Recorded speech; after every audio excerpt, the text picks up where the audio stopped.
अस्सलाम वालेकुम everyone, this is D311C question number 1। भाई एक डायग्राम दी हुई है जिसमें कहा हुआ है कि ए भी है जिसे हम डायरेक्टली मेजर तो नहीं कर सकते हैं, लेकिन वो पॉन्ड के दूसरी तरफ है, ठीक है ना।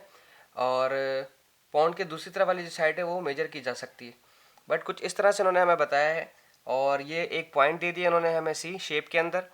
बस सिर्फ ये कहा है कि ए बी की कहते हैं by measuring the length of B dash A dash we will be able to find the length of A B. Why this is so, ऐसा क्यों? अगर मैं किसी वो कह रहे हैं कि अगर किसी तरह से आप इस साइड को मेजर कर लेते हैं, लेट सपोज आपने ये मेजर कर ली, वट एवर जो भी इसकी रीजन आएगी, जो भी इसकी वैल्यू आएगी, तो कहते हैं ये वाली साइड इसके बराबर क्यों होगी, ऐसा क्यों है। देखें, अब ये पॉन्ड का एरिया था, ठीक है ना। अब आपने वहां से एक लाइन, जो जितना पॉन्ड से यहाँ तक का जो डिस्टेंस था, उतने डिस्टेंस पे आपने एक यहाँ पे मार्क लगाया, और फिर पॉन्ड से लेके ये आपका पॉन्ड कुछ इस तरह से था यहाँ पर, ये यहाँ से यहाँ तक आपका पूरा पॉन्ड का एरिया था, ठीक है ना। ये पूरा पॉन्ड है आपका। अब फिर वहाँ से लेके यहाँ एक सेंटर पॉइंट तक जो आपका डिस्टेंस था, आपने उतना ही एक और डिस्टेंस पे यहाँ पर पॉइंट लगाया। अच्छा जी, अब हम डिसाइड कर लेते हैं पहले ए बी सी। यहाँ पर हमारे पास है ए बी सी जो कि पॉन्ड का हिस्सा है, ठीक है जी।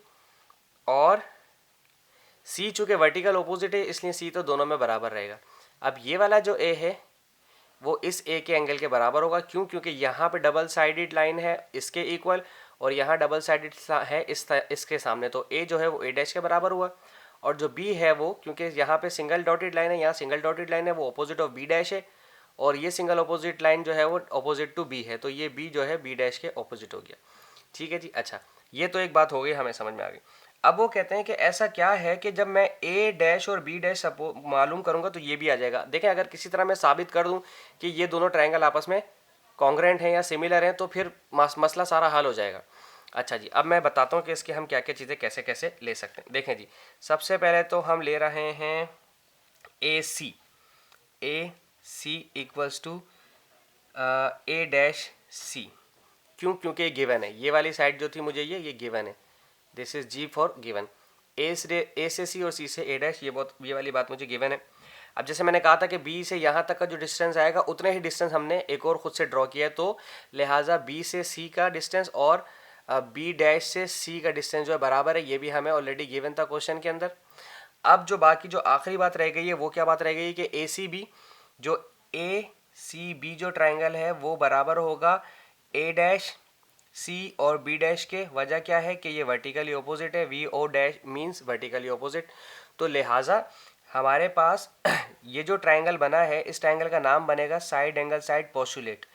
जो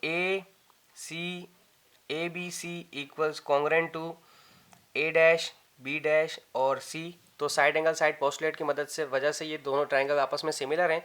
तो लिहाजा अगर आप ए बी को मेजर ए डैश बी डैश को मेजर करना चाहेंगे, तो इसका जो आंसर आएगा वही आपका आंसर ए बी का भी आएगा। जो लेंथ आपकी ए डैश बी डैश की आएगी वही लेंथ आपकी ए बी की भी आएगी। ये थोड़ा सा प्रैक्टिकल क्वेश्चन था। सो आई होप आपको समझ आया हो। Thank you so much.